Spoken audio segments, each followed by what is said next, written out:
तो सामान्य आपण मैंने मो वीडियो थी स्क्रीन रेकर्ड देखिपे आपण मैंने भी चाहिए निजर वीडियो स्क्रीन रेकर्ड आड करेंगे यह बहुत इजी बास आपन को दुटा फोन दरकार गोटे फोन रे निजर वीडियो रेकर्ड करेंगे आ गोटे फोन रे स्क्रीन रेकर्ड करेंगे। तो रेकर्ड कर सारा नेक्स्ट कौन करेंगे आपने टीएन आप ओपन करेंगे। ओपन कर सारापर तले थी प्लस आइकन बटन क्लिक करेंगे।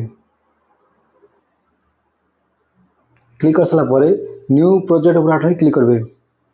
क्लिक कर सारापर फास्ट आपण मैंने कौन करेंगे ना वीडियो जोड़ा रेकर्ड कर फास्ट सिलेक्ट करेंगे।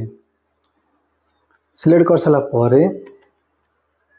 ऊपर थी गैलरी बटन बटन क्लिक करेंगे।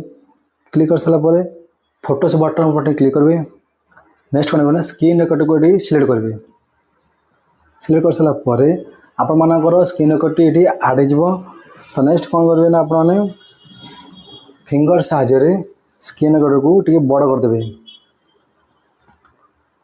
तो एडजस्ट कर बड़ कर फिट करदे। फिट कर सारापर तो नेक्स्ट कौन करेंगे ना ऊपर थी डाउनलोड बटन क्लिक करेंगे। क्लिक कर सारापर तले थी एक्सपोर्ट बटन क्लिक करेंगे। क्लिक कर सारापर आपण मानकर किसी समय वीडियो गैलरी सेव हो।